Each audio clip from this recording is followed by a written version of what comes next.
I've been working on my dream game for about 1.5 years. It's a survival exploration game. Here's a little sneak peek.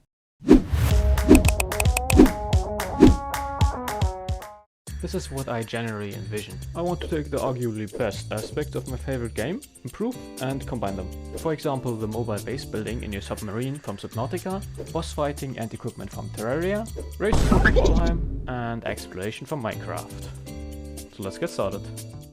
Okay, let's do some research.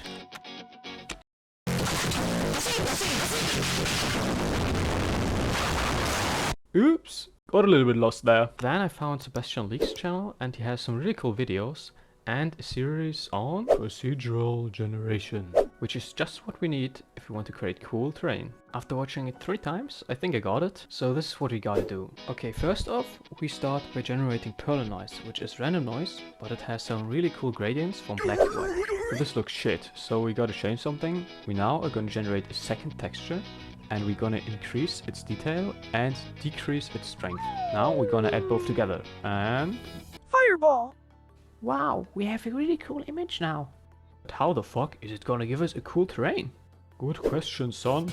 Okay, you see that mesh over there? We're gonna now take the little points, painted red, they are called vertices, and are gonna move them up or down based on the noise texture. Meaning if it's white, we're gonna increase its height, and if it's black, we're gonna decrease its height. But we want infinite worlds. And this only creates a small piece of a chunk. If you know block game, you probably know what a chunk is. It's pretty obvious in the game. So now to make it work, we just need to spawn in chunks constantly around the player. So this is how it's supposed to work. Let's see if we can do that.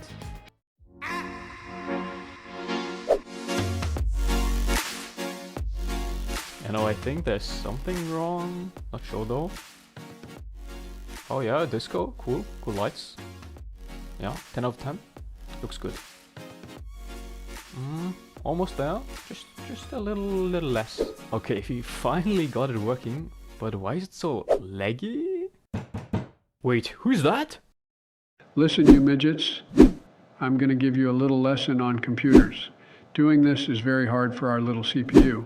Well, not really, but this is how games work. Each CPU has multiple cores with the little Chinese kids in it doing math for us, but since we are really dumb, we can normally only talk to one of those tryhards at once. That's my favorite, he doesn't stink. Sleepy Joe, stop being racist. Shut up, Donald, you hate Mexicans. But what we can do if we have a very specific task is to give every one of these stinky kids a task, and then after they are done, steal their work and give it to our favorite Chinese kid. This way our favorite kid can work on not making our game lag. Thanks for explaining. To implement that, I just used the Unity burst compiler and the job system. This is looking pretty boring though. I think we need islands. To achieve this, we can use fall-off maps. Remember how we earlier took the texture of our noise and used this to change the height of our terrain? Well, we can also do this with the fall-off map texture. Where the texture is dark, we decrease the terrain, and where it's white, we increase it.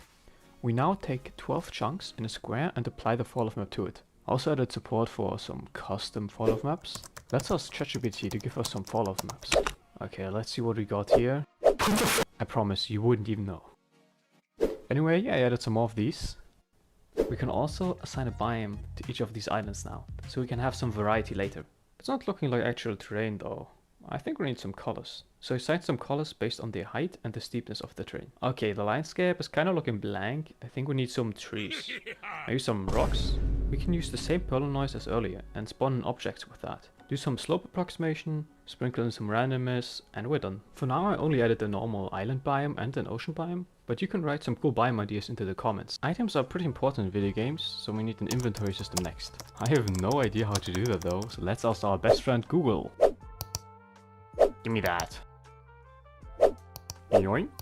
After writing about 50% of the code, we now have the most handsome inventory system ever. Yippee! We also have custom inventory slots where we can only put armor pieces or accessories. Items also have stats now. Maybe my UI artwork needs a little bit of a rework. And there's also a crafting system where you can craft... Why is it so ugly? Okay, inventory systems are pretty fucking boring, okay? But now we can get into the weeds, if you know what I mean? Today we have a quiz show. How hard can it be? Today's topic is grass. Which one of the 4 following options is correct? A. Beetlejuice could do it. What number comes between 2 and 4. Beetlejuice. 25. Wait a minute. B. Normalize normal. C. How did my Android after seeing Delphine? D. I would rather leave them experiments which I toasted over getting fucked by a stick of bits and eat diapers. Generally, we can have two different kinds of grass types. One is billboard and the other one is geometry. In the billboard type, you basically just take a plane and put an image of grass onto it. You can really see that it's flat and that there's only an image of the grass. You can then cross over those images to create an illusion of volume. Minecraft has a good example of just two planes crossing over. Another game that uses this technique is Rust.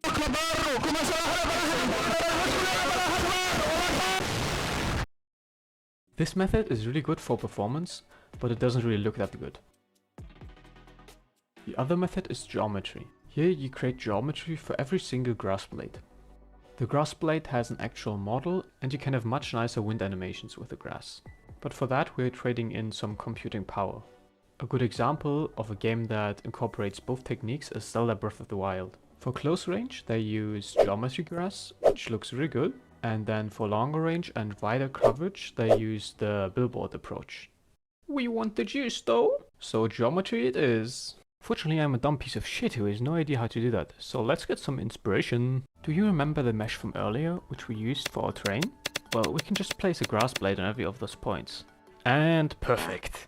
Oh, yeah, it looks dumb. We need more grass. So there's a common solution for this problem, it's called tessellation. Tessellation just subdivides the mesh and gives us more points or vertices. But it looks really hard, so I don't want to do this. Let's do something different. So instead of doing that, we can just create like 100 grass blades per vertex and then give it a random offset. Okay, yeah, looks like grass I think. But if our terrain is not completely flat, we kinda got a problem. I mean, grass blades are kinda just going straight up and not really adapting to the environment. Not quite the look I'm going for. Well, it's just my lucky day since we got normals. The normal just gives the direction the object is facing. So with a little bit of trigonometry, we can surely calculate the offset, no? Why is it not working? I'm gonna get cancer. All we need to do is calculate the two-dimensional dot product and determinant between the y and z component of the up vector and the grass normal vector. Plug the determinant and dot product into the two-argument arctangent function, take the tangent and multiply it with the x direction offset. Now we just need to do the same thing for z direction offset by using the x and y components of the vectors. Shut up, I hate math. This is how it looked before. And this is what we got now. Wow, those curves! If you can tell, I also added in some colors and specular reflections. But we're missing something over here. I don't really know how grass looks, so Today, I'm gonna become the first person in the world to play League of Legends and touch grass. Turns out, it's not that even, so we need some more bumps. Remember the noise from earlier we used to generate the terrain? We can use the same noise and manipulate the height of our grass with that. Amazing! Looking a little stiff though, so we need some weight. Okay, this is the plan. We take some more noise, and this time we're gonna stretch it a little bit. Hey yo Steve, can you do a demonstration? Do a split! No, not a split push! Okay, that's what we got after doing some nice stretches. And now we're gonna move that noise over our terrain and move the vertices that are higher up by the strength of the noise texture. Implementing this will surely be easy, no? Like it's gonna work the first try. Okay, maybe not. I want grass, not a zebra. Oh, we're back to the disco. Ah, I see. Bro is rolling out the green carpet for me, nice. I mean, it almost works. Still got a little bit of that zebra look, you know? Too blocky, I think.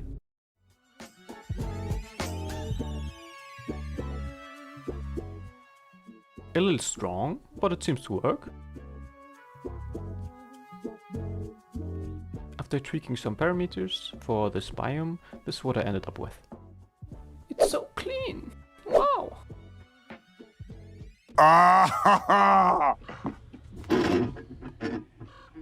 Oh no. But what are those? Are those legs again? The truth is, you have been lied to. Video games do it all the time. You may think that it's real, but it's all an illusion. They trick you, and the trick we talk about today is Frustum culling. The Frustum is the portion that is visible to the player, and culling means we remove everything that is not visible to the player. We can use the same technique to save a lot of performance for our grass. But there's one problem. All of the information resides on the GPU, and normally Unity takes care of that for us, but since we live on the GPU, we can't use that. So we need to implement it on our own. So we need to go through all of the positions of the grass blades and check if it's visible by the player. So to implement this, all we need is a parallel prefix sum by NVIDIA. Oh! It's the most vile, disgusting, unholy toilet scrubber algorithm. What the fuck, where am I at? How did I end up here? Fortunately, I found a solution for the problem.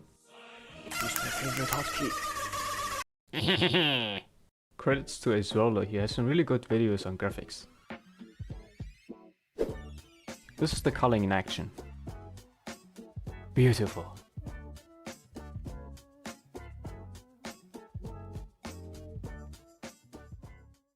So if you enjoyed this video and think you will enjoy the next, I'm always happy about these buttons. I'm also very interested in feedback. By the way, you can also wishlist the game on Steam right now if you want. Link in the description.